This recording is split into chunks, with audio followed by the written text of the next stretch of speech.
Este, pues, como la Escritura dice que Dios no pasa por alto la fidelidad de sus hijos. Siempre va a tomar en cuenta el esfuerzo, y el camino con Dios siempre conlleva una permanencia, un esfuerzo, pero tiene recompensa al final. Bueno, antes de pasar a lo que continúa antes del arresto, que viene todavía el último discurso que viene que dice el Señor Jesús en el aposento alto después de la cena. Queremos compartirles algo que yo creo que por todo lo que ha pasado y los eventos que están sucediendo, creo que al menos es bueno también ver lo que el Señor Jesucristo habló en Mateo 24. En Mateo 24 habló de todos los eventos que iban a suceder después de que sus discípulos le preguntan, los discípulos del Señor Jesús le preguntan unas cosas ahí en el capítulo 24 de Mateo, acerca de su venida, del fin del mundo y todo eso. Entonces queremos darles al menos una perspectiva general de los eventos proféticos de los últimos tiempos que van a suceder en esta tierra. No es tanto para remarcar pues lo que a veces ya estamos esperando. Mucha gente ya dice que el Señor Jesús ya viene. Muchos pastores, y algunos otros están diciendo no le exageren, y bueno, yo creo que hay que encontrar como el punto medio. Hay que estar atentos, hay que estar preparados, pero tampoco muy afanados, en una actitud como la que tuvieron. No sé si saben la epístola a los tesalonicenses. No sé si recuerdan lo que habla la epístola a los tesalonicenses, pero los tesalonicenses, hubo un momento en que se preocuparon mucho porque decían que el Señor Jesús, la venida del Señor Jesús ya iba a pasar en cualquier momento. Se preocuparon tanto que decían, ya como el Señor Jesús ya viene, pues ya no vamos a trabajar, ya para qué trabajamos. Y dejaron de trabajar y dijeron, ya, vamos a esperar la venida del Señor Jesús, y eso ya tiene 2000 años. Entonces, como que se ha tardado un poquito, pero últimamente han pasado algunas cosas que marcan que hay que estar atentos, al menos hay que estar atentos. Entonces, bueno, vamos a ver lo que nosotros le llamamos los eventos proféticos de los últimos tiempos. No sé si David, si tengas ya la presentación o el video, lo que tú nos digas que tengas para pasarlo. ¿Las dos cosas? Ok. ¿Nos puedes poner de inicio la presentación, por favor? Queremos darles no sé qué tanto les hayan hablado, no sé qué tanto hayan visto, les hayan compartido. No vamos a poder profundizar en los eventos proféticos de los últimos tiempos o los eventos del porvenir, porque en realidad necesitaríamos dedicarle muchísimo tiempo a cada punto, pero al menos queremos darles una perspectiva general de lo que son los eventos proféticos de los últimos tiempos, que muchos están diciendo que ya los estamos viviendo, aunque la verdad desde hace muchos años. Yo cuando acepté al Señor Jesús hace 34 años, el pastor decía, no, es que Cristo ya viene, ¿no? Y pues creo que ya pasaron unos añitos, ¿no? Pero han pasado eventos últimamente muy importantes en Jerusalén, que es importante que los podamos ver. Bueno, la primera parte que queremos ver es lo que las profecías que se han cumplido en Israel, pues desde el tiempo. Esa fotografía que está ahí es de la proclamación de la instauración del Estado de Israel otra vez como nación. Eso se estableció, como ahí dice, Israel vuelve a establecerse como nación el 14 de mayo de 1948. vamos a leer Isaías 66, 8. Y ahí se da una profecía y se da una palabra que es muy significativa acerca de que Israel se tenía que volver a establecer como nación en ese lugar. Si alguien tiene el micro por ahí, se los puedes pasar, corazón. ¿Alguien puede leer el pasaje para que participemos?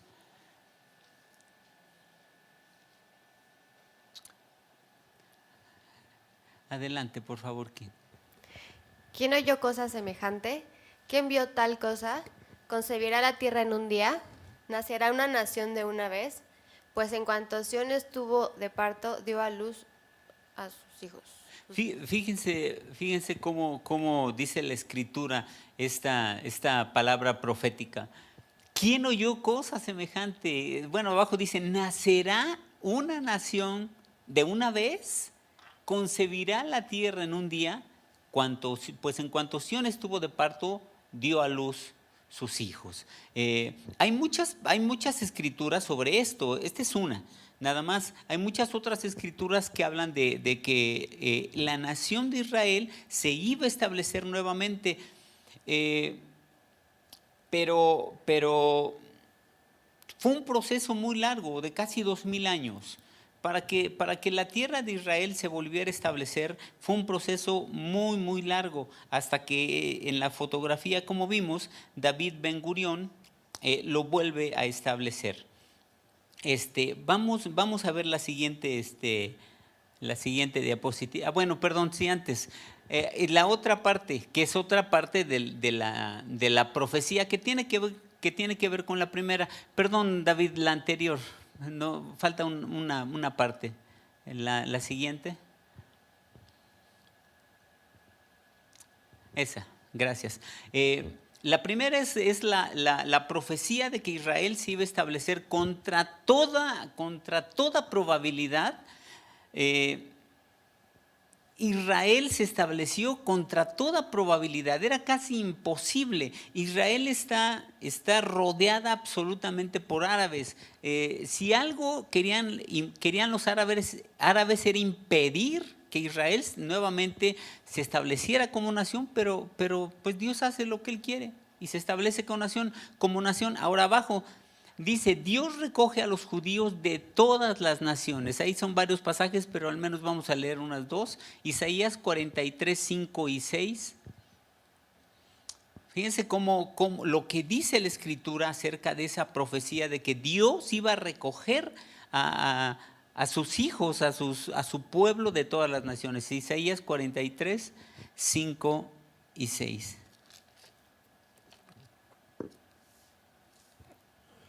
Este dirá, yo soy de Jehová. El otro se llamará. 43, perdón, ¿qué es 44? Sería un capítulo anterior, exacto. No temas, porque yo estoy contigo. Del oriente traeré tu generación y del occidente te recogeré. El otro versículo. Diré al norte, da acá, y al sur, no detengas. Trae de lejos mis hijos y mis hijas de los confines de la tierra. Esa profecía se ha estado cumpliendo últimamente en Israel. Miles de judíos que están esparcidos en Argentina, en Rusia, en todos lados están regresando a Israel. En África, en la India, hace poco decían que, bueno, es un poco de historia, se supone que donde se estableció Israel nada más estaban las 3 tribus, Judá, Benjamín y los levitas. Las otras 10 tribus se consideraban perdidas. Y apenas decían que en la India estaban muchísimos descendientes de Manasés, una de las 10 tribus perdidas, y están regresando a Israel. Vamos a leer el otro pasaje que es Isaías 11, 11 y 12. Isaías 11, 11 y 12. Vamos a ver qué dice esa escritura, que también tiene que ver con lo que Dios recoge, dice que profetiza que va a recoger a todos sus hijos. Asimismo, acontecerá en aquel tiempo que Jehová alzará otra vez su mano para recobrar el remanente de su pueblo que aún quede en Asiria, Egipto, Patros, Etiopía, Elam, Sinar y Amat, y en las costas del mar. Y levantará pendón a las naciones, y juntará a los desterrados de Israel, y reunirá a los esparcidos de Judá de los 4 confines de la tierra. Así es. En varias partes, de hecho son más pasajes, Dios siempre dice, voy a recoger a todo mi pueblo, lo voy a regresar a Israel para que se cumplan estas palabras y para que se cumpla todo el plan profético que Dios tiene para este mundo. El primer ministro Benjamín Netanyahu incluso ha hablado acerca de estas cosas en sus discursos, diciendo Dios está cumpliendo su palabra, se está cumpliendo las profecías en Israel, en fin. La siguiente diapositiva, por favor. Esta es otra de las cosas que se han cumplido en Israel. Dice, la tierra desierta volverá a florecer. Ustedes saben que la tierra en Israel es una tierra desértica, improductiva aparentemente. Un comentarista dice, parecía que la tierra estaba esperando el regreso de los judíos para volver a florecer. Dice, porque es increíble cómo los judíos han logrado que la tierra, que el desierto florezca. A través de muchos mecanismos tecnológicos y todo, pero han logrado que la tierra vuelva a florecer. Vamos a leer ese pasaje, dice Isaías 35:1. Dice, adelante por favor, alguien que lo lea. Se alegrarán el desierto y la soledad, el yermo se gozará y florecerá como la rosa. No me acuerdo si hay otro versículo. El 2. El versículo 2. Florecerá profundamente. Profusamente. Florecerá profusamente. Ajá. Y también se alegrará y cantará con júbilo.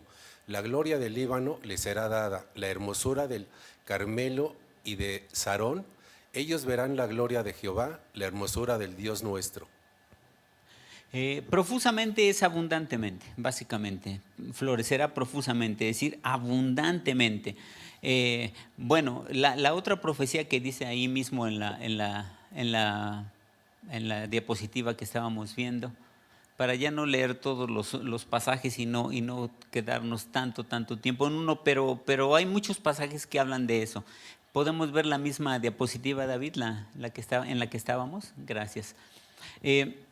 Ahí mismo dice, ancianos y jóvenes volverán a morar en Jerusalén, hablando de que eso iba a ser ya algo para largo tiempo. Del 48 al 2018 se cumplieron apenas 70 años, no sé si recordaron, hicieron toda una fiesta, hicieron precisamente creo que Yuri cantó en el Zócalo de la Ciudad de México. Ahí estuvo nuestra amada Yuri cantando. En Jerusalén se estableció ¿cómo se llama? La embajada de Jerusalén. Guatemala ya está pasando su embajada. En fin, hay muchas cosas. Pero está hablando de que otra vez iba a haber un largo tiempo para que fuera morada de ancianos y jóvenes. Vamos a leer Zacarías 8, 4 y 5. Zacarías 8, 4 y 5. Ahorita nos la pone David, ahí está ya. ¿Alguien más, alguien diferente que no haya leído, si puede leer ese pasaje 4 y 5? Así ha dicho Jehová de los ejércitos. Aún han de morar ancianos y ancianas en las calles de Jerusalén, cada cual con bordón en su mano por la multitud de los días. Y las calles de la ciudad estarán llenas de muchachos y muchachas que jugarán en ellas. Así es. Estas profecías se han estado cumpliendo. Algunos mencionan algunos otros puntos, pero en realidad tienen que ver con estas profecías. En nuestros tiempos estamos viendo esto, entonces por eso muchos pastores o muchos predicadores, estudiosos han dicho, pues creo que ahora sí el Señor Jesús puede ser que ahora sí ya venga, ¿no? Ya sabemos, no hay una fecha, si alguien se atreve a decir tal día o tal fecha, se equivoca. ¿Han escuchado que alguien diga en tal fecha viene Cristo? Un montón. Sí, el 12 del 12 del 12, ¿no? Bueno, lamentablemente mucha gente, híjole, no puedo decir no son cristianos verdaderamente, porque no puede uno aseverar eso, pero hay mucha gente que, pues no sé si es su ansias de ser tomado en cuenta, no sé, pero van directamente en contra de lo que la Escritura dice. Jesucristo dijo del día y la hora nadie sabe, sino mi Padre que está en los cielos. Entonces, ¿para qué le andamos jugando de que ya viene? Es decir, no sabemos. El día y la hora nadie la sabe, y lo que sí podemos ver es las señales. El apóstol Pablo decía que nosotros somos de la luz, porque recuerdan que hay un pasaje que dice que el día del Señor vendrá así como ladrón en la noche, ¿no? Entonces que la gente no sabe, pero nosotros sí sabemos. Es decir, no sabemos el día y la hora, pero sí sabemos por las señales que están pasando, sí sabemos qué tan cerca ya está. Entonces, son situaciones que tenemos que considerar. Bueno, la siguiente diapositiva, por favor, David. Hay otras señales que vienen. Por ejemplo, falsos mesías. Ahí está el pasaje, dice señales previas del traslado de la iglesia, es Mateo 24, del 4 al 11. Y ahí dice falsos mesías. ¿Han escuchado de algunos falsos cristos que se han levantado? Hay un montón, algunos creo que ese es uno que se levantó en ¿cómo se llama? En Oceanía, en ¿dónde está Ay, se me olvida el nombre. Bueno, pero se levantaron un montón. Guerras y rumores de guerras, ¿cuántas guerras han pasado? Un montón, muchísimas. Pestes, hambres y terremotos, muchísimos. Hoy mismo tembló, ¿cuántos lo sintieron? Sí, tembló. Un temblor, dicen que en Guerrero, 5.6, hoy tembló. Pues dicen que casi no se sintió.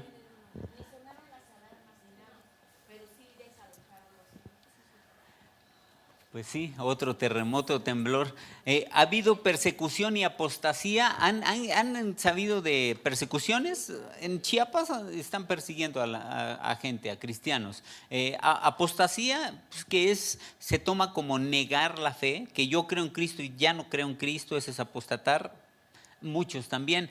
Falsos profetas también. Y enfriamiento del amor, que es uno de los puntos que dice en ese pasaje.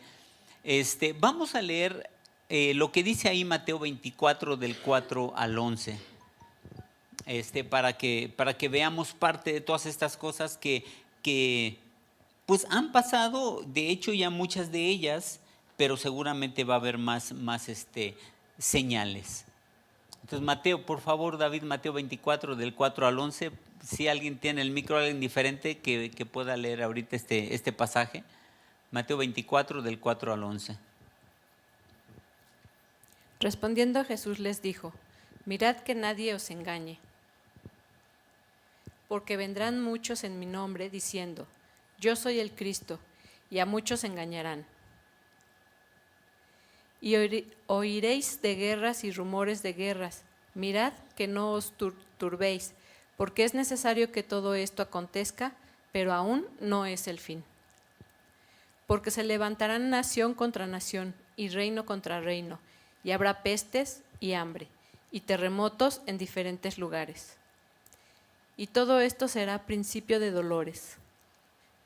Entonces os entregarán a tribulación y os matarán, y seréis aborrecidos de todas las gentes por causa de mi nombre. Muchos tropezarán entonces y se entregarán unos a otros, y unos a otros se aborrecerán. Y muchos falsos profetas se levantarán y engañarán a muchos.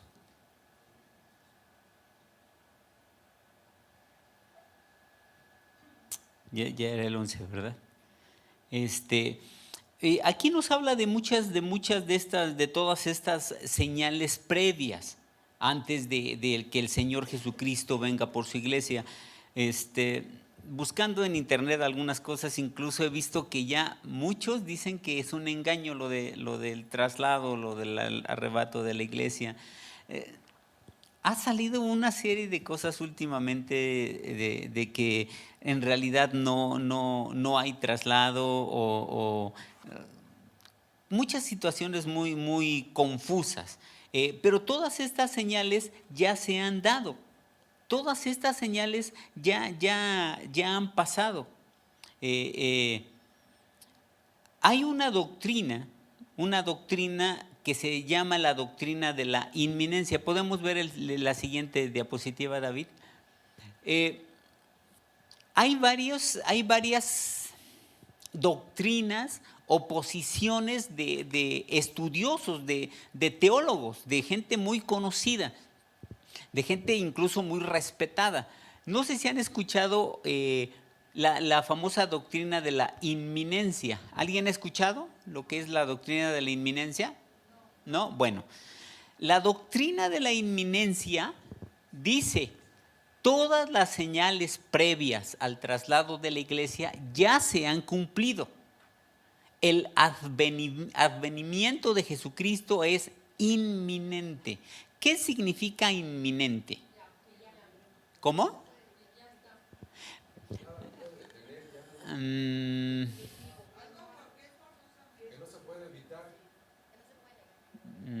No, que algo así más bien.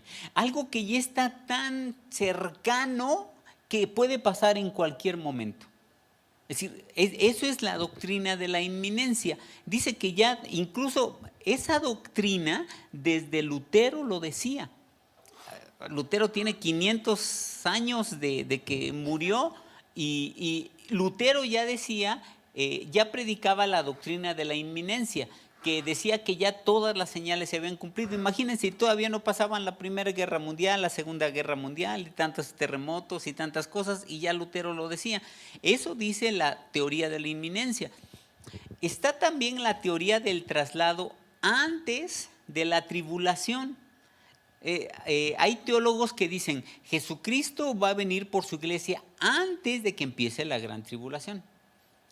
Hay otros que dicen, la teoría del traslado va a ser durante la tribulación, es decir, la tribulación va a empezar y en ese tiempo va a venir Jesucristo, pero más o menos a la mitad de la tribulación. Y por último, la teoría del traslado después de la tribulación. Todos estos que dicen esto, no podríamos ver todos los autores, pero todos estos son gente muy estudiosa. Es decir, todos tienen doctorados en teología, todos los que apoyan cualquiera de esas teorías son gente que tienen de títulos teológicos impresionante. Y son muchos, hagan de cuenta, 20 o 30 apoyan la teoría del traslado después de la tribulación. Otros tantos, teoría del traslado durante la tribulación. No se ponen de acuerdo. No se ponen de acuerdo porque la realidad es que las palabras proféticas del Señor Jesucristo, algunas todavía no han sido reveladas. ¿Cuándo va a pasar? ¿Cómo va a pasar? Se ha establecido lo que ahorita estamos viendo, una perspectiva general de cómo va a pasar. en lo que la mayoría está de acuerdo. Pero en cuanto al traslado o el arrebatamiento de la iglesia, no hay una total certeza. Por ejemplo, vamos a ver la siguiente diapositiva. ¿Qué es primero? Dice arriba. ¿Qué es primero? ¿El rapto o la manifestación del anticristo? ¿Qué será primero? ¿Qué aparecerá primero? ¿Primero se manifiesta el anticristo o antes de que se manifieste el anticristo viene Cristo por su iglesia? ¿Qué será primero? El anticristo. ¿Alguien más tiene alguna otra opinión? Primero se manifiesta el anticristo. ¿Alguien más tiene otra opinión? Y los que no quieren participar, que no se hagan.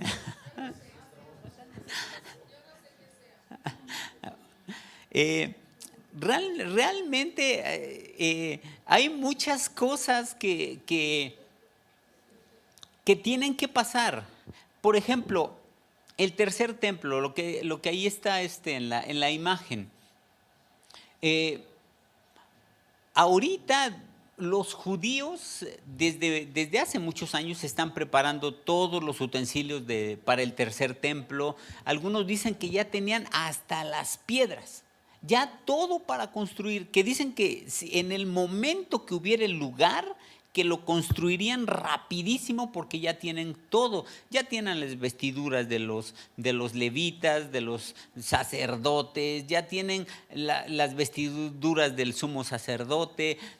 No sé si han escuchado de la famosa vaca roja o la vaca alazana.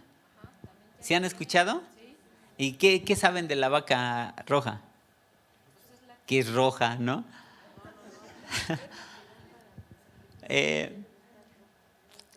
Bueno, eso tendríamos que ver algunos de los ritos de purificación de los judíos, pero hagan de cuenta, si se estableciera el templo, el tercer templo en Jerusalén, los judíos necesariamente, forzosamente, antes de iniciar todo su ritualismo, tendrían que sacrificar una vaca alazana o una vaca roja. Porque desde el Antiguo Testamento, en el libro de Números, Dios da órdenes de que para la purificación de los que ministraban en el templo, tenían que matar, sacrificar a una vaca roja, quemarla totalmente y con sus cenizas se purificaban, con las cenizas de la vaca roja.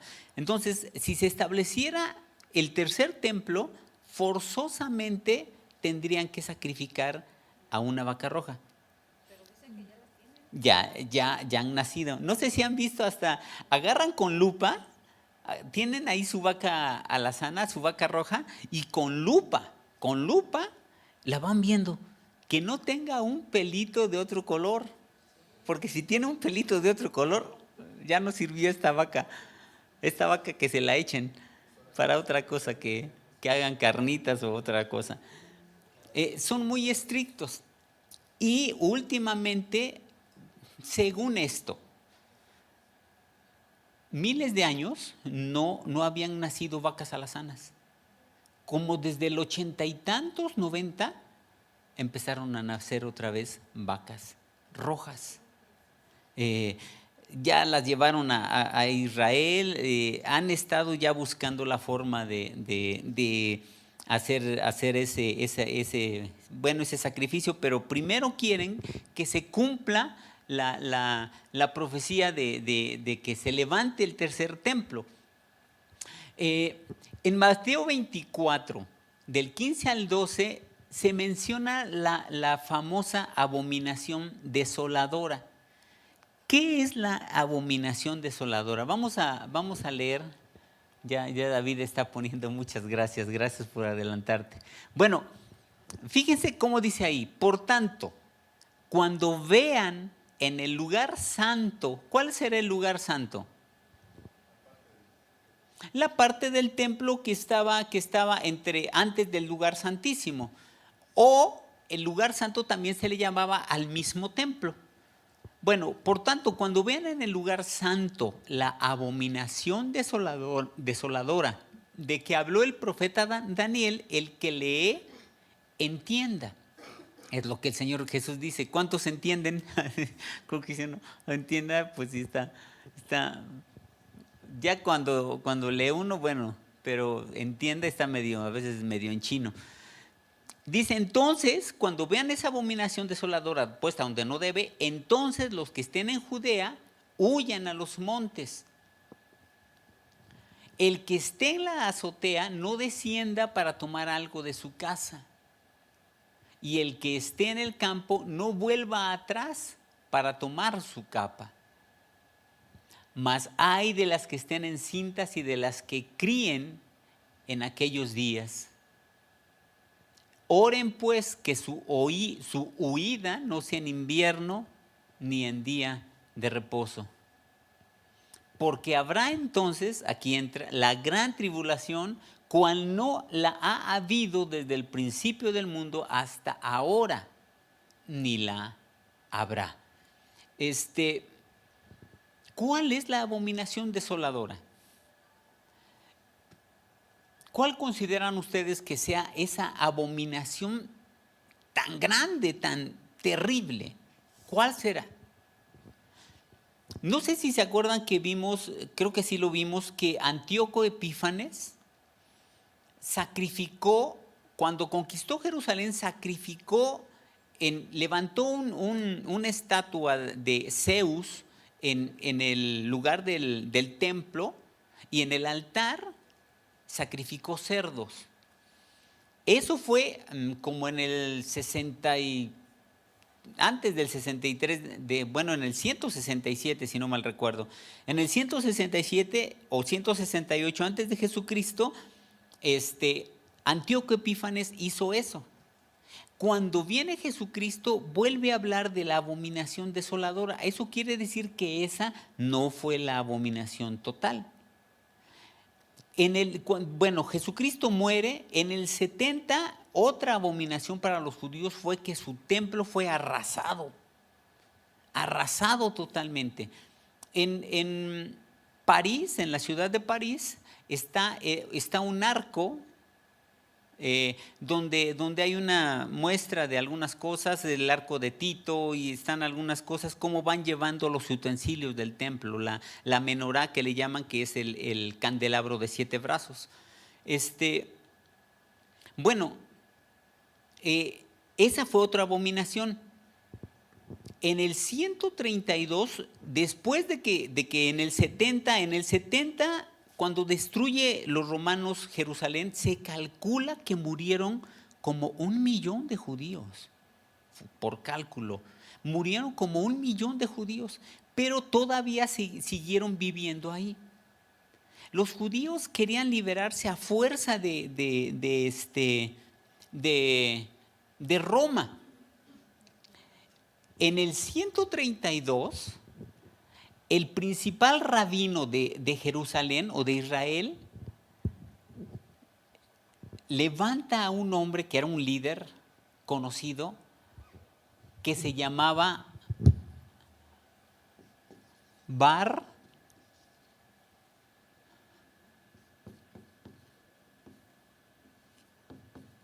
Kochba. Cuando vean en la Biblia Bar, siempre esto significa hijo. Bar en hebreo es hijo, y Kochba es estrella.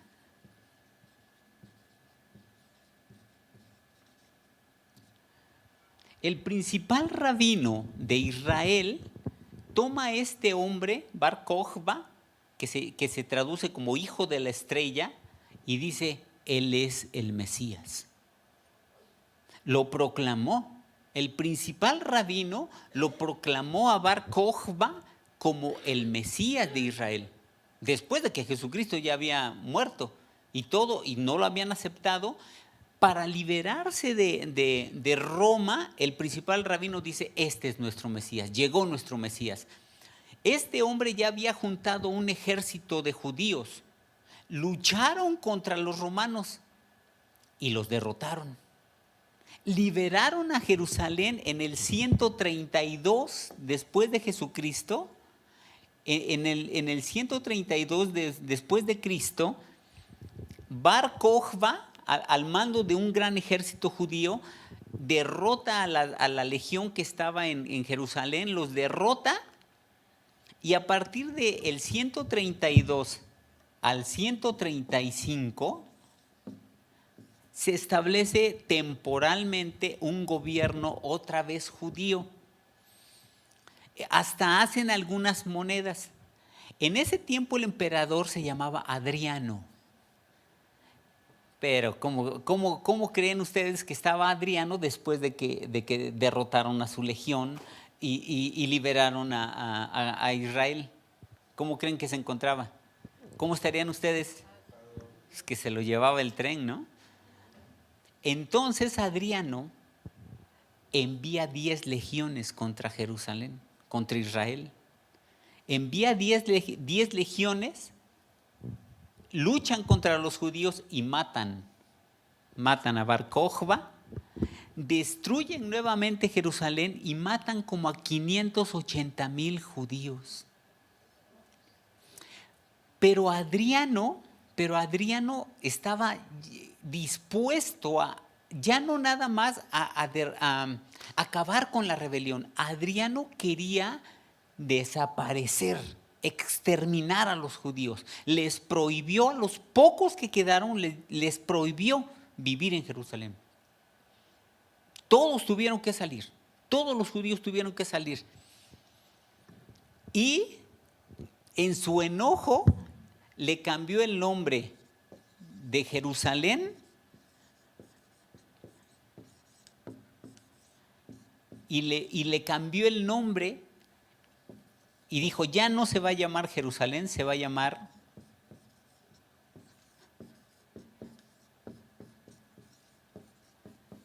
llamar Aelia Capitolina.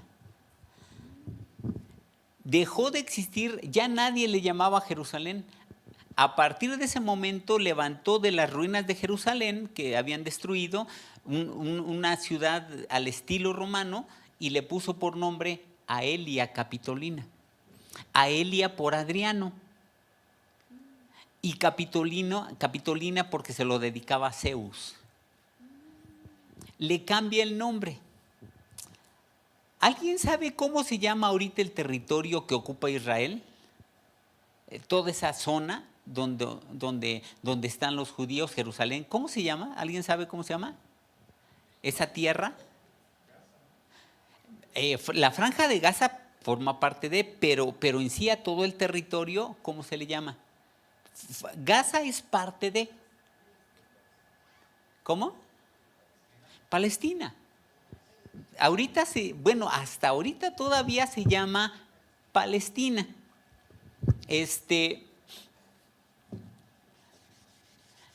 ¿Por qué se llama Palestina? ¿Cómo se llamaba cuando vivía Jesucristo? ¿Esa tierra cómo se llamaba? Pues Israel o Judá, Judea, Samaria, Galilea, Perea. Pero bueno, se llamaba Israel y Adriano dijo, ya no se va a llamar Israel, ahora se va a llamar Palestina. Pero ¿por qué le cambió el nombre? ¿O para qué? ¿Por qué le cambiaría el nombre? ¿Por qué le cambió el nombre a Jerusalén? Pues para que ya no existieran los judíos. ¿Por qué le cambiaría el nombre de Israel a Palestina? Literalmente para decir, se borra todo rastro de los judíos. Los judíos tienen que ser exterminados y dejar de existir. Hitler no fue el primero. Ahora, ¿por qué le puso Palestina? ¿Qué significa Palestina? ¿Alguien sabrá? ¿Alguien sabrá qué significa Palestina? Para que ustedes vean cómo se va todo esto, cómo fue, armándose por parte del enemigo de Israel para querer destruirlo. Palestina viene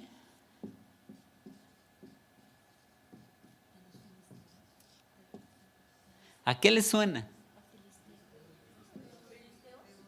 A filisteos. Palestina viene de Filistín, de los filisteos. ¿Quiénes eran los filisteos? Los peores enemigos de Israel. Los peores enemigos de Israel.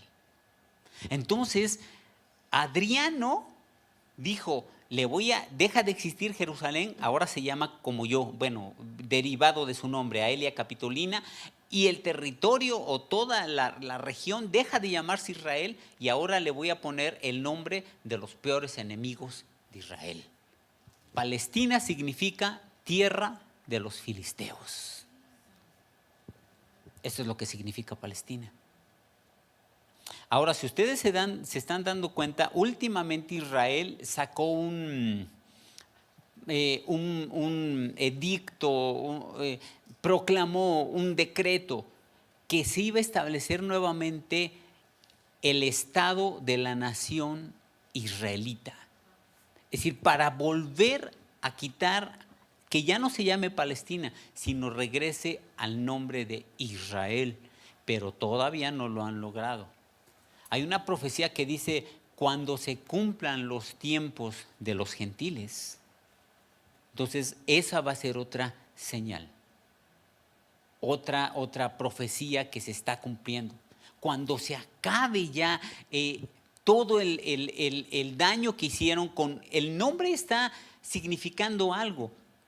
Cuando se acabe ese nombre, esto obviamente ya desde otro Constantino, el emperador Constantino Romano, que aceptó a Cristo y bueno, ya no sabemos si fue una movida política o no, pero ahí cambió otra vez a Jerusalén. Pero Palestina, hasta ahorita Palestina sigue siendo, así se llama el territorio, y por eso quieren que se acepten a los palestinos como su tierra, la tierra de Palestina. Estudios han dicho que en realidad no existen ya los palestinos. Es decir, los filisteos fueron exterminados, los filisteos no existen. Los que ahorita se llaman palestinos en realidad son árabes, no son palestinos, no son de descendencia filistea, son árabes. Pero por las cuestiones políticas, a partir del 1965, ellos mismos no somos palestinos. Antes de esa fecha siempre se les llamaba árabes, eran los árabes de la tierra de Palestina, pero eran los árabes de Palestina. Pero por cuestiones políticas, para poder quedarse con la tierra de Israel, empezaron a decir, no, si somos palestinos. Y tal vez algunos ni sepan qué significa Palestina, pero así se denominan. Entonces, esta es otra de las cosas que se están o que se han cumplido, que han trazado toda la historia de Israel. Ahí lo definimos. Antíoco Epífanes, ¿recuerdan qué quiere decir Epífanes? Antíoco Epífanes. El divino él se llamaba. Epífanes viene de Epifanía, que es la manifestación de Dios. Antíoco Epífanes era un loco, pero bueno, espero que no haya ningún descendiente de Antíoco que me escuche, porque si no me va a echar bronca. Antíoco Epífanes levanta una estatua de Zeus en el templo de Dios y sacrifica cerdos en el altar. Adriano, que era el emperador romano de ese tiempo, levanta una estatua de Júpiter. Zeus y Júpiter es lo mismo, nada más que Zeus es el dios principal de los griegos y Júpiter es el dios principal de los romanos, pero es el mismo dios, nada más con diferentes nombres. Entonces, Adriano levanta una estatua de Júpiter en las ruinas del templo. Ahora, hasta abajo dice, el anticristo se sienta en el templo de Dios haciéndose pasar por Dios. ¿Cuál es la abominación desoladora realmente? Vamos a leer segunda de Tesalonicenses, segunda epístola de Tesalonicenses, capítulo 2.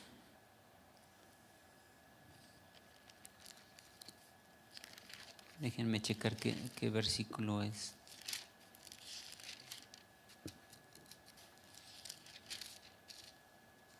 Segunda de Tesalonicenses, capítulo 2. Vamos a leer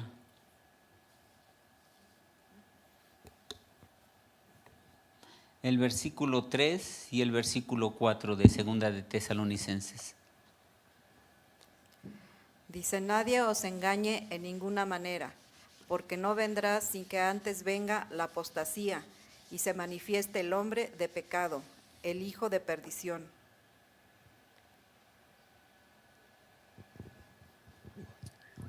Adelante El con cual el otro. se Sí. opone y se levanta contra todo lo que se llama Dios o es objeto de culto, tanto que se sienta en el templo de Dios como Dios, haciéndose pasar por Dios. Esta es la abominación desoladora. ¿Perdón? Exactamente. El querer ocupar el lugar de Dios. Esa es la abominación. Los judíos actuales dicen que cuando venga su Mesías, el verdadero Mesías o el verdadero Cristo, según dicen ellos, cuando venga, lo primero que él va a hacer es construir el templo, el tercer templo. Es una de las primeras cosas que va a hacer. Otra cosa que dicen que va a ser un gran líder mundial y que va a traer paz a todo el mundo. Ellos dicen, no, ellos sí son, pero sí, intensos, muy intensos. Ellos dicen, ellos tienen esa sensación realmente de grandeza, porque como dicen, somos los escogidos de Dios. Y sí, Dios los escogió, pero lamentablemente se han equivocado. Israel tiene como 6 o 7 millones máximo de habitantes ahorita. Es un país pequeño, con poca gente. México tenemos ahorita como 120 millones. ¿No? Exactamente. ¿Saben cuántos mexicanos han recibido el premio Nobel?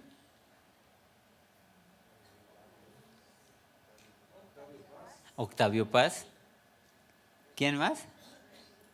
¿Quién? Creo que así Mario Molina, sí. ¿Quién más? Bueno, quién sabe quién fue el otro. 3 con 120 millones. ¿Saben? No sé la cifra exacta, pero más o menos saben cuántos judíos han recibido el premio Nobel. Más de 100, con 6 millones. 6 millones y han recibido, más de 100 judíos han recibido el premio Nobel, 120 y tantos. México con 120 millones de habitantes, literalmente como dicen, los podemos contar con los dedos de la mano. 3. Indiscutiblemente ellos tienen una gran inteligencia, indiscutiblemente. Han logrado hacer florecer el desierto. Bueno, la verdad hay que reconocerle a los judíos. Es decir, tienen un coeficiente intelectual impresionante. Pero toda esa inteligencia no les ha servido para reconocer que se equivocaron, que su Mesías ya vino y lo crucificaron. Lamentablemente, muy inteligentes, pero como dice la Escritura, Dios prendió a los sabios en su misma astucia y no han entendido. ¿Cuál es la abominación desoladora? Cuando los judíos dicen, cuando venga nuestro Mesías, ¿qué les parece ese Mesías? Ese Mesías judío.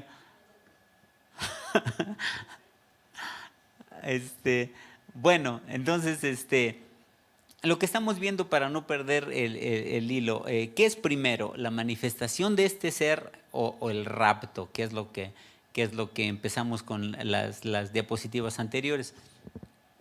Los judíos dicen que el anticristo, bueno, no el anticristo, dicen que su Mesías va a reconstruir el tercer templo. Es una de las señales para que sea el verdadero Mesías. Y obviamente, ¿cuál es la abominación desoladora conforme a lo que leímos en Tesalonicenses? Que el inicuo como dice Pablo, se sentará en el templo de Dios haciéndose pasar como Dios. Esa es la verdadera abominación desoladora. ¿Qué otra cosa puede ser más abominable? En primer lugar, que llegue uno que se diga el Mesías y se siente en el templo de Dios haciéndose pasar como Dios. Y que los judíos lo adoren, lo reconozcan. ¿Qué más abominación? ¿Qué traición? La traición de Judas se queda corta.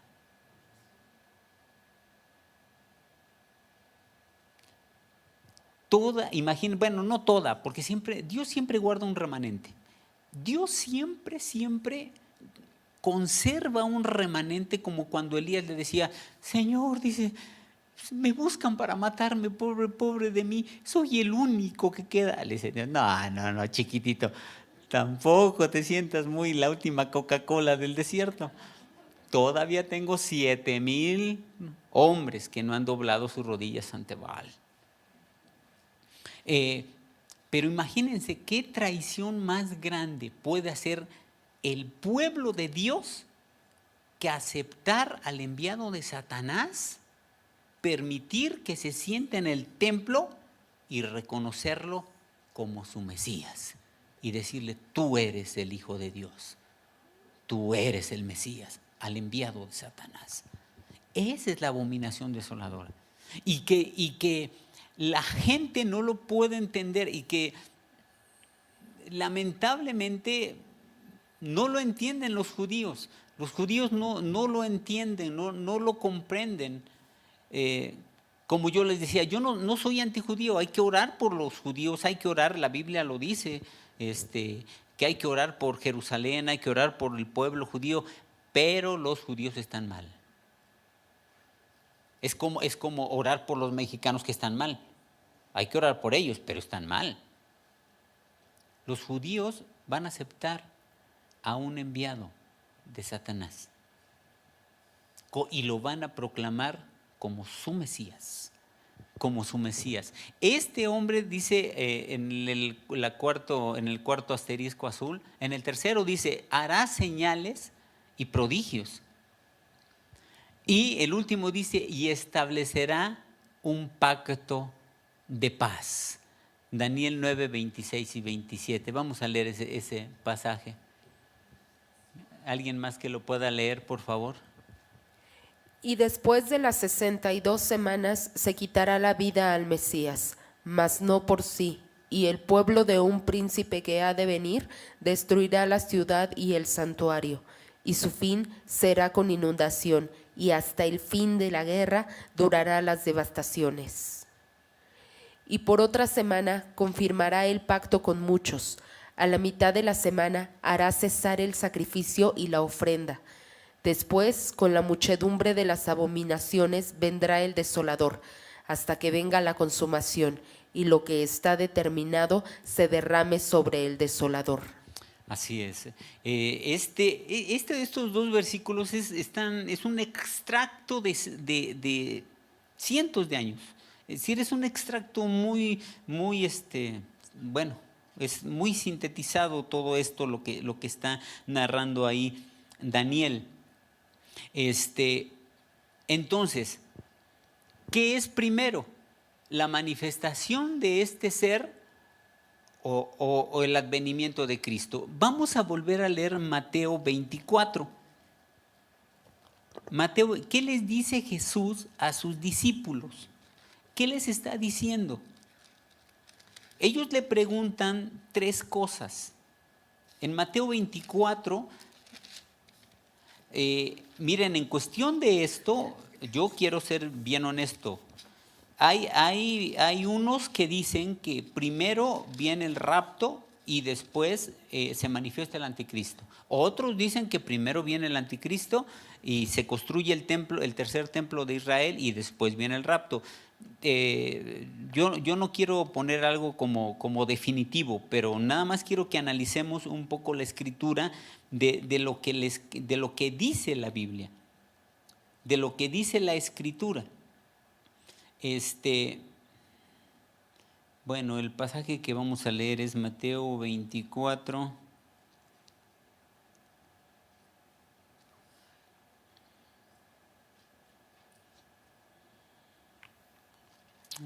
¿Dónde está lo de la abominación desoladora? Ya lo perdí. ¿Perdón?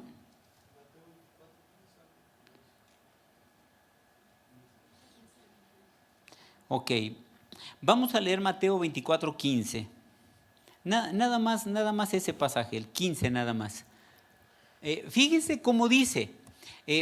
Los discípulos como previo a esto le preguntaron, ¿cuándo serán estas cosas que habrán de venir? ¿Cuándo será la señal de tu venida? ¿Y cuándo será el fin? 3 cosas le preguntaron. Entonces Jesús les está respondiendo.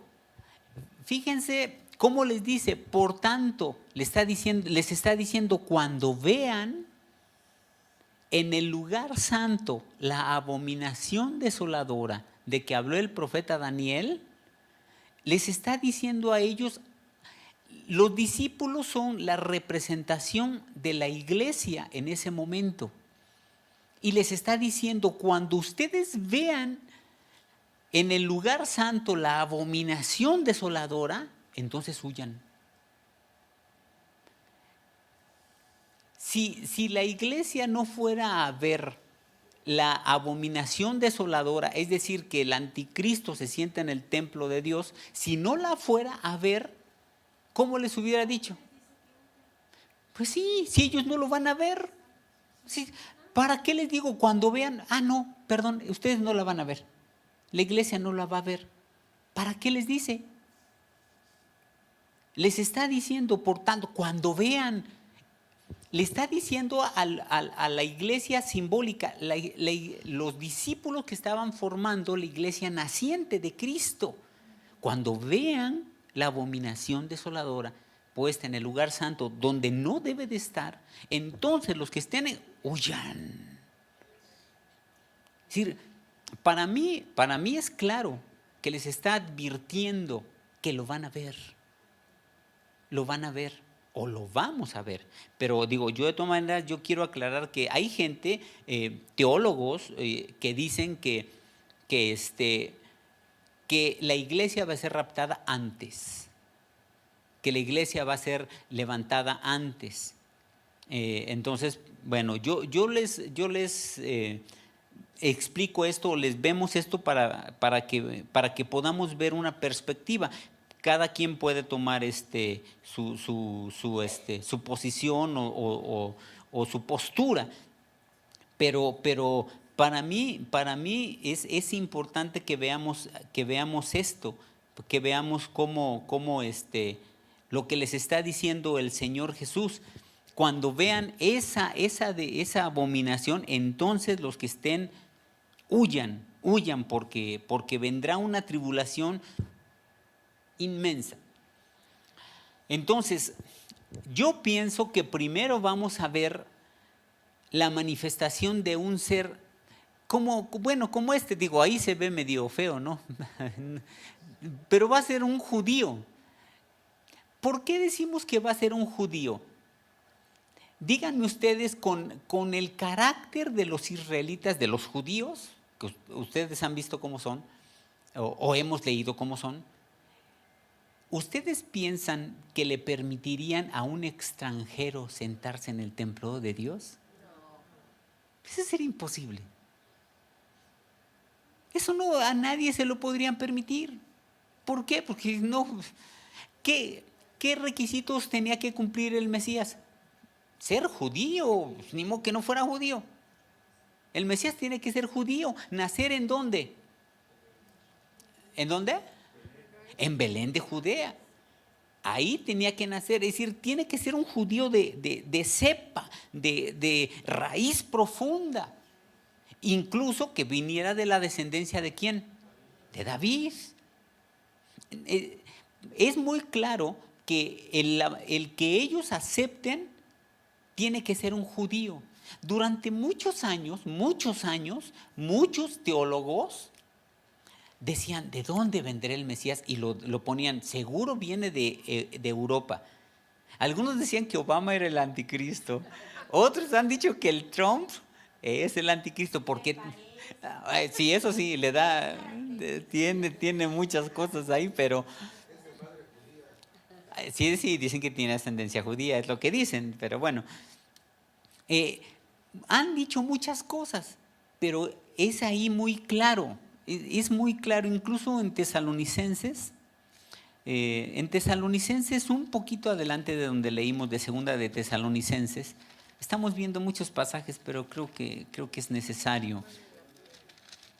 Segunda de Tesalonicenses, vamos a regresar ahí, en el capítulo mismo 2, pero un poquito más adelante, para que veamos cómo dice ahí en el capítulo 2. Me saco un poquito de onda porque esta Biblia no es la que comúnmente leo, esta la traigo, leo otra en la casa y varía en las posiciones de donde están los versículos. Pero bueno, vamos a leer, por ejemplo, el 9, 10 y 11, al 12, del 9 al 12 de Segunda Tesalonicenses. Muchas gracias. Es rapidísimo, David, gracias. ¿Alguien que lo lea, por favor? Inicuo, cuyo advenimiento es por obra de Satanás, con gran poder y señales y prodigios mentirosos, y con todo engaño de iniquidad para los que se pierden, por cuanto no recibieron el amor de la verdad para ser salvos. Por esto Dios les envía un poder engañoso para que crean la mentira, a fin de que sean condenados todos los que no creyeron en la verdad, sino que se complacieron en la injusticia.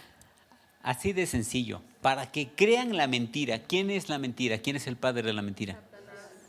Y dice, por cuanto no creyeron a la verdad. ¿Quién es la verdad? Jesucristo lo dijo, yo soy el camino y la verdad y la vida. Nadie viene al Padre sino por mí. Es decir, hay muchas partes que tú ya cuando vemos, se abre el panorama y dices, Dios, es muy claro. El anticristo va a ser judío. Muchos judíos, algunos judíos así literalmente han dicho, ya nació.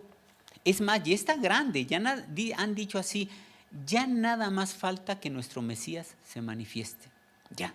Pero ya está en Israel, aquí ya está, nada más falta que se manifieste. Yo me suscribí a un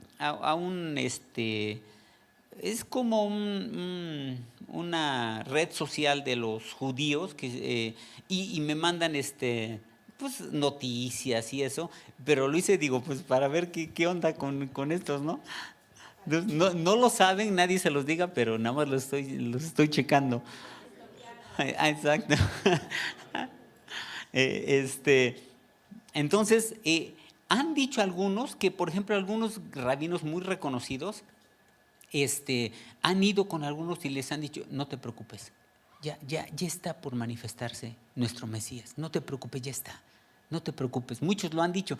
Obviamente, digo, del dicho al hecho hay mucho trecho, pero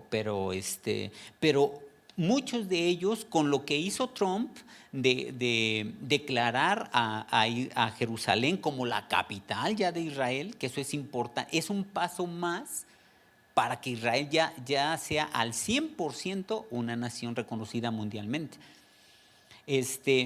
Hace tiempo hubo uno de los más respetados rabinos, murió, ya tiene algunos años. Era el rabino más respetado en Israel. Tenía como 90 y tantos años, o ya casi 100 años. Era muy, muy viejo el rabino. Este rabino, antes de morir, dejó un papel, una pequeña carta. Y en esa carta escribió algunas cosas. Y les dijo a sus descendientes, cuando yo muera, no la lean, no la abran inmediatamente. hasta los 2 años la abren. Cuando murió el rabino, después del tiempo, unos de sus descendientes abrieron la pequeña papel y decía, el Mesías es Yehoshua. Yehoshua es algo muy parecido a Yeshua. Yeshua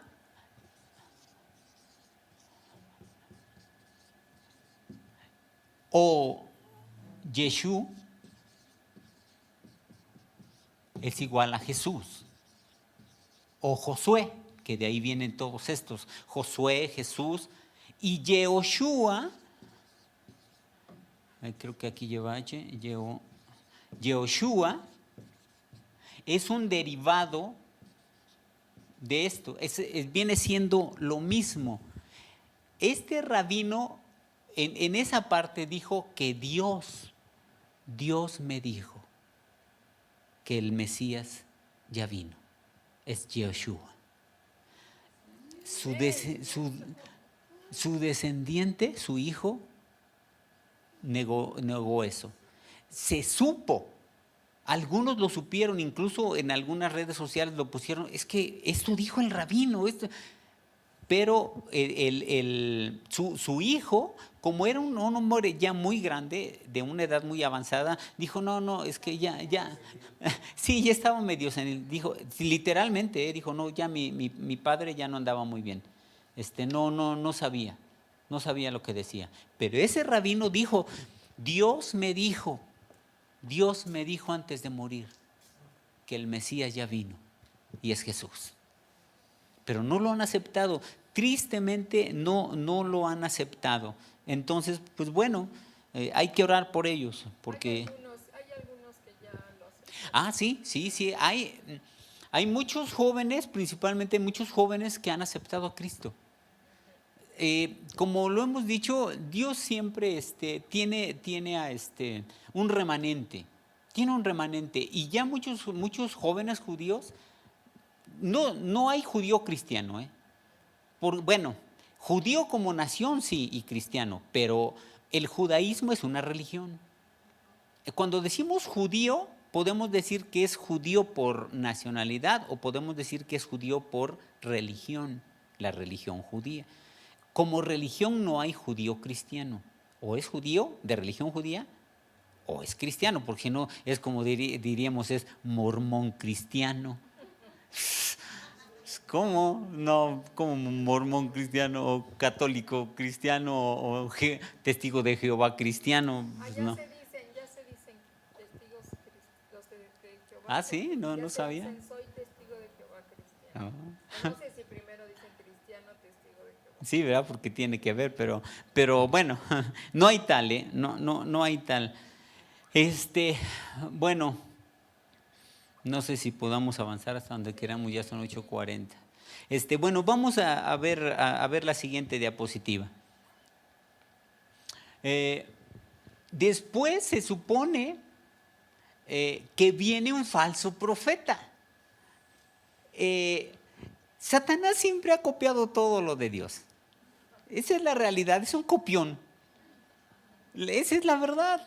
Satanás siempre ha copiado lo que Dios hace. Es decir, Dios mandó antes de Jesucristo a Juan el Bautista, un profeta. Satanás también va a enviar a un profeta, a un falso profeta.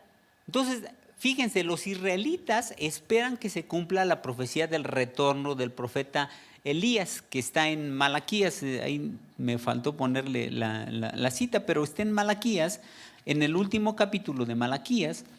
Ahí está, déjenme buscarlo, es Malaquías 4.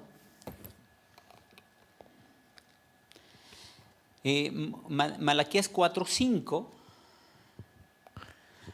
He aquí, yo os envío el profeta Elías, antes que venga el día de Jehová, grande y terrible. Ahí está la profecía que ustedes saben que Malaquías fue el último profeta del Antiguo Testamento y él profetizó esto. He aquí yo les envío el profeta Elías antes de que venga el día del Señor grande y terrible. Entonces, como estábamos viendo en la diapositiva, Los israelitas están esperando que venga Elías. Dice, esperan que se cumpla esa profecía del retorno del profeta Elías, dicha por Malaquías 4:5. Como les habíamos dicho, en la Pascua los judíos hacen su mesa, siempre dejan una silla vacía, una silla extra. Están, por ejemplo, son 5 de la familia, 5 y una sexta silla solita extra. ¿Por qué? Porque están esperando que venga Elías. Y si llega y no tengo sillas, ¿qué tal si me toca a mí? Sí, hijo, va a decir, este cuate que... ¿Cómo? ¿No tuvo una silla extra, por amor de Dios? Entonces, ellos están esperando ese retorno de Elías. Sabemos, Jesucristo mismo dijo que Juan el Bautista venía en representación. Bueno, era el Elías que esperaban, pero no lo aceptaron tampoco. Ahora, entonces Satanás envía a un impostor que se dirá profeta y ordenará que se adore al anticristo. Apocalipsis 13, está un poco largo, del 11 al 18. Tal vez no leamos todos los versículos para poder... si alguien le puede dar lectura, a ver hasta dónde leemos. Después vi otra bestia que subía de la tierra y tenía 2 cuernos semejantes a los de un cordero, pero hablaba como dragón. Y ejerce toda la autoridad de la primera bestia en presencia de ella, y hace que la tierra y los moradores de ella adoren a la primera bestia cuya herida mortal fue sanada. Así es. También hace grandes señales, de tal manera que aún hace descender fuego del cielo y de la tierra delante de los hombres. Ok. Y engaña a los moradores de la tierra con las señales que se le ha permitido hacer en presencia de la bestia, mandando a los moradores de la tierra que le hagan imagen a la bestia que tiene la herida de espada y vivió. Ok, hasta ahí. Ahora, ¿cómo sabemos que este es el falso profeta? David, ¿nos puedes poner Apocalipsis 19, versículo 19 y 20? Apocalipsis 19, versículo 19 y 20. Para que veamos cómo este es el falso profeta, aunque ahí no menciona que es el falso profeta, pero fíjense aquí lo que dice. Ajá. ¿Alguien más que lea? Y vi a la bestia, a los reyes de la tierra y a sus ejércitos, reunidos para guerrear contra el que montaba el caballo y contra su ejército. Y la bestia fue apresada, y con ella el falso profeta, que había hecho delante de ella las señales con las cuales había engañado a los que recibieron la marca de la bestia y habían adorado su imagen. Estos 2 fueron lanzados vivos dentro de un lago de fuego que arde con azufre. Ahí marca como ese era el falso profeta que había hecho delante de ella las señales y que habían adorado a su imagen. Es decir, es ese falso profeta. Y como ustedes ven, hay un montón de bestias aquí. Qué barbaridad. Apocalipsis sí de plano está lleno de bestias. Entonces, este es el falso profeta. Va a venir el anticristo, va a venir el falso profeta, y este falso profeta va a hacer, y van a decir, él es el verdadero. Este es el verdadero Mesías, adórenlo, pónganse la marca. ¿Cómo va a ser la dichosa marca? Pues algunos dicen que puede ser el chip ese que ya se está implantando en algunos lugares. Pueden ser muchas cosas, pero en realidad no hay una certeza cómo podría ser esa marca que se establecería. Entonces, bueno, vemos la siguiente diapositiva, por favor. Ahora, en teoría puede venir después de esto, de la manifestación del anticristo, que levante el tercer templo, que se siente en el templo como Dios, haciéndose pasar por Dios, se levanta el falso profeta, ordena que lo adoren, y después viene Jesucristo por su iglesia. Y dice como dice en Mateo, ahí se sacó poco de onda los pasajes, pero bueno. Dice, Jesucristo viene en las nubes y recogerá a sus escogidos de los 4 puntos cardinales. Hay varios pasajes. Vamos a leer Mateo 24, 22. Bueno, está un poco largo. Estos pasajes creo que ya los han leído. Bueno, ok. ¿Alguien más que lo lea, por favor? Y si aquellos días no fuesen acortados, nadie sería salvo, mas por causa de los escogidos, aquellos días serán acortados. Entonces, si alguno os dijera, mirad, aquí está el Cristo, o mirad, ahí está, no le creáis. Porque se levantarán falsos cristos y falsos profetas, y harán grandes señales y prodigios, de tal manera que engañarán, si fuere posible, aún a los escogidos. Ya os lo he dicho antes. Así que si os dijeren, mirad, está en el desierto, no salgáis, o mirad, está en los aposentos, no lo creáis. Porque como el relámpago que sale del oriente y se muestra hasta el occidente, así será también la venida del Hijo del Hombre. Exactamente, así será. Yo creo que hasta ahí. ¿Puedes ponernos, David, nada más Primera de Corintios 15, 51 y 52? La siguiente cita o el siguiente pasaje. Aquí es algo de lo que ya nosotros sabemos cómo va a ser esto. En Primera de Corintios, lo que dice Primera de Corintios 15, 51 y 52. ¿Alguien más? ¿Alguien diferente, por favor? He aquí, os digo un misterio. No todos dormiremos, pero todos seremos transformados. En un momento, en un abrir y cerrar de ojos, a la final trompeta, porque se tocará la trompeta y los muertos serán resucitados incorruptibles y nosotros seremos transformados. Así es. En un instante seremos transformados. Algunos dicen que como que seremos levantados en un abrir y cerrar de ojos. Más bien lo que seremos es la transformación de nuestro cuerpo terrenal en un cuerpo espiritual, glorificado. Y también, como ahí dice, a la final trompeta, porque se tocará la trompeta. Algunos dicen, no sé si sepan, pero en Israel se celebra una fiesta que se le llama la fiesta de las trompetas. No sé si saben, Rosh Hashanah se llama la fiesta en hebreo. Se celebra en Israel la fiesta de las trompetas y en esa se toca el famoso shofar, el cuerno ese del carnero.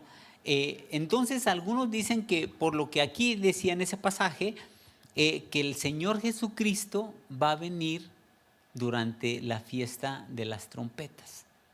Cuando Él venga va a ser durante la fiesta de las trompetas, pero bueno, muchas cosas se dicen acerca de todo esto.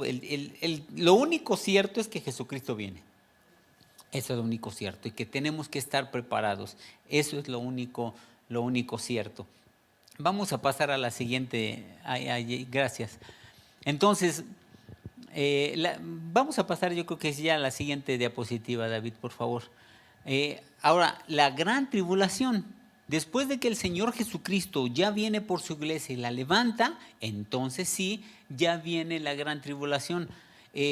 Yo creo que sí no vamos a leer todos los pasajes para no tardarnos y a ver si podemos pasar todas las diapositivas.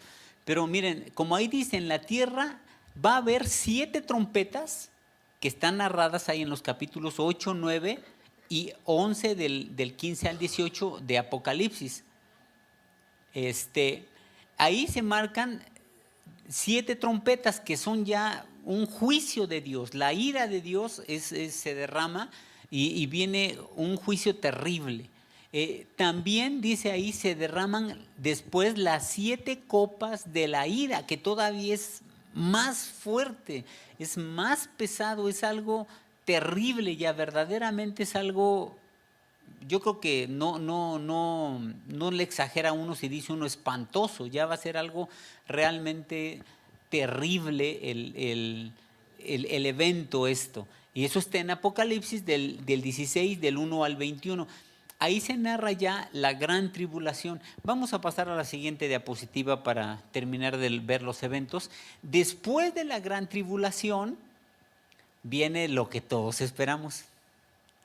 las bodas del Cordero. Tenemos que estar allí, mis amados. Tenemos que estar allí. Así es. O al menos en segunda, pero ahí. Así ya.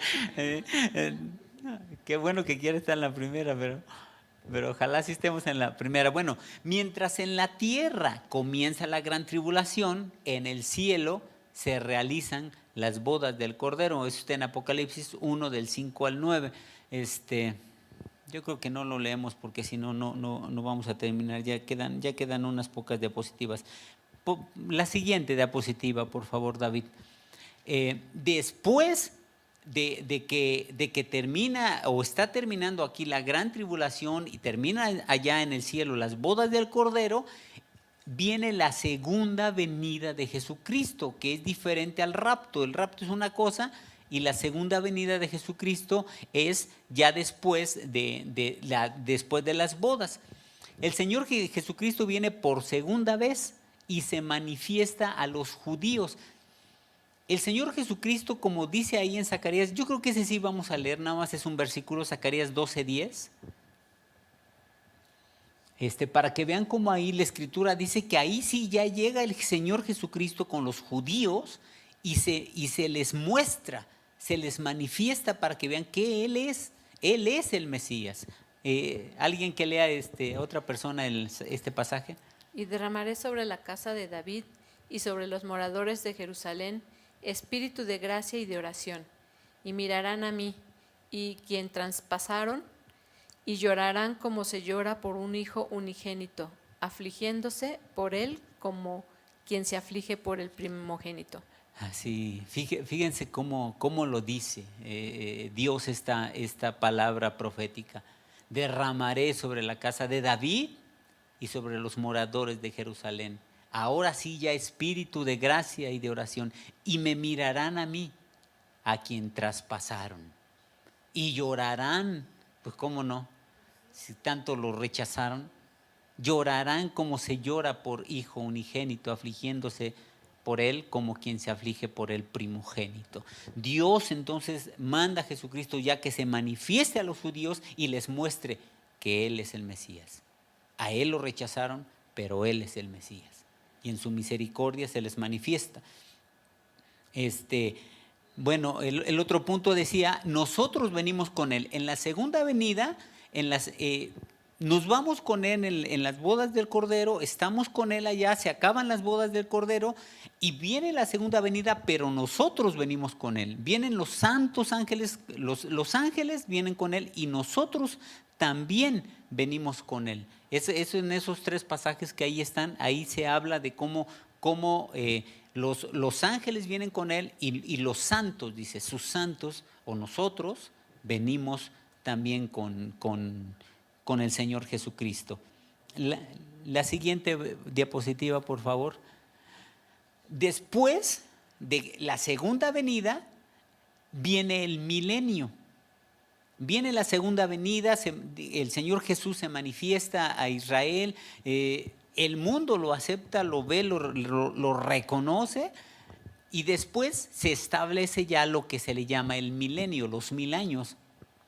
Después de que Dios somete a todas las cosas bajo la autoridad de Jesucristo y toda lengua confiesa que Él es el Señor y toda rodilla se dobla ante Él, da comienzo el milenio. Eso está en Apocalipsis 20 del 4 al 6. Ustedes saben que hay pasajes en el Antiguo Testamento que dicen que el león y el cordero morarán juntos, el lobo y el cordero y todas esas cosas que se sucederán durante el milenio. La siguiente diapositiva, por favor, David.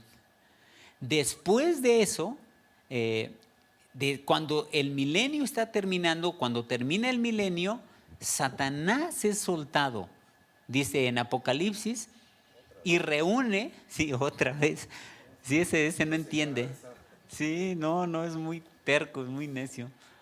Satanás es soltado y reúne a muchas naciones para luchar contra Jerusalén, pero Dios dice ahí en Apocalipsis, manda fuego del cielo y los destruye, destruye toda esa confederación que venía contra Jerusalén. Después, la siguiente diapositiva, viene lo que se le llama el juicio del gran trono blanco. En este juicio ya ahí van a ser reunidas, como dice, todas las gentes de todas las naciones que vivieron después de Noé. Se presentan ante el gran trono blanco de Dios para ser juzgados. Y ahí sí ya viene el juicio, como el Señor Jesús decía en la parábola, les dirá a los de la derecha, vengan benditos de mi Padre, hereden el reino preparado para ustedes desde antes de la fundación del mundo, y a los de la izquierda, a los cabritos, les dirá, bueno, es la palabra que le dicen, malditos, apártense de mí. No los conozco, al fuego eterno. Bueno, son cosas que ya son cosas muy fuertes. Bueno, y ya la última diapositiva. Después ya de todo esto, sigue la eternidad. Ahí tenemos que estar. Los hijos de Dios heredan la vida eterna. Y los le puse pescadores, perdón. Sí, eso sí me van a venir a reclamar. ¿Cómo que nosotros? Perdón. Bueno, los pescadores que son pecadores, esos se van a ir para allá. Y los pecadores son lanzados al lago de fuego. Eso ya es lo último. Esa es una semblanza general de los eventos que son proféticos y que están por venir. Pues vamos a orar, ya falta un minuto, vamos a orar. Alguien que venga a orar, alguien que venga a orar para pedirle a Dios, que Dios nos ayude a estar con Él, que Dios nos ayude a ser fieles. Yo, como les he dicho, adelante. Yo, como les he dicho, somos gente privilegiada, somos gente especial, que Dios nos vio y dijo, tengo misericordia de él, de ella. Tengo misericordia y los quiero a mi lado. Somos gente especial, mis amados. Gente muy especial, amada de Dios, amada hasta lo máximo. Dios nos ama con amor eterno. Dios nos ama y lo que más anhela es que estemos con Él. Gracias. Bueno, hermanos, vamos a despedirnos. Padre bendito, Señor, te damos gracias, Señor, por esta enseñanza, Señor, que tú nos das, Padre bendito, Señor. Te pedimos, Padre, que permitas que tu bendito Espíritu Santo descienda así como estamos, Padre bendito. Que esta palabra, Señor, que hoy nos has dado, Padre bendito, Señor, haga rema en nuestras vidas, Señor.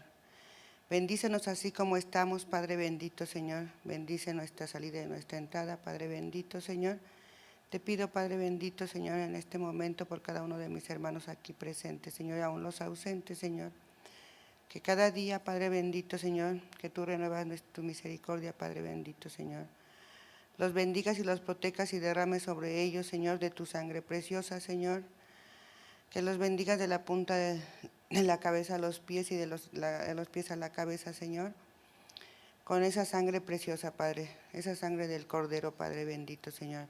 Yo te pido que bendigas al pastor Neftalí y a su esposa, Padre, guárdalos, Padre bendito, Señor. Hazlos invisibles ante toda maldad, Señor. Así como a mis hermanos, cuida su camino de regreso a casa, Señor. Y a mí, Padre bendito, te pido, Señor, que me des más hambre y sed de ti. Todo esto te lo pedimos en el nombre poderoso de Cristo Jesús. Amén, amén.